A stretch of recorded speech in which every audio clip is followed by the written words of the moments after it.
Hello, hello mga guys! Dito ako aakyat sa bundok ng Tralala.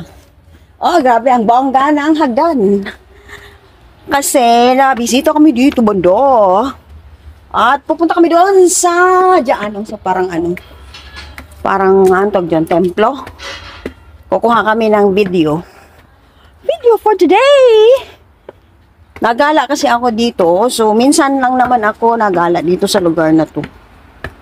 Oh. Diba ang ganda guys, oh. You see that? Nasa tuktok na ng bundok, nakadungaw sa dagat. Alright. At dito banda naman, oh. Look at that. See how beautiful. O, diba?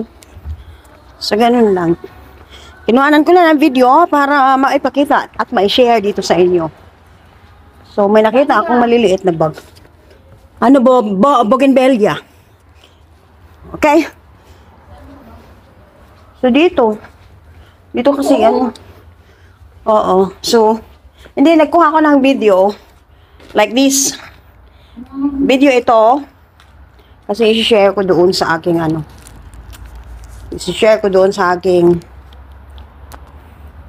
i-share ko. This is my video for today, Sunday, November 30, 2025. Ang landi, masaya lang tayo. Masaya lang at dinadala ko kayo dito. Hindi ko na makita. Look at that guys. Doon banda kasi bukid yan, bukid.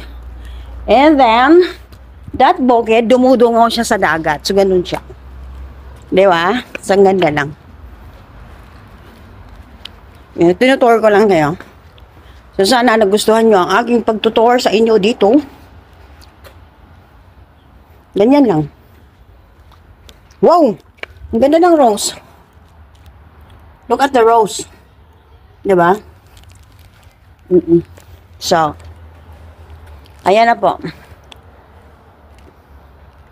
Kasi nga naman, hindi naman tayo afford na ganito ang bahay natin. So, nakikikuha lang tayo ng video, di ba? Malay mo, one day, magkaroon tayo ng ganito, pilaypad sa unggoy.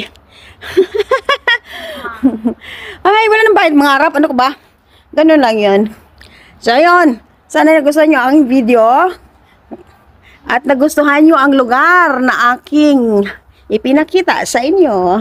This is JB Cordero on my vlog for today, Sunday, November 30, 2025.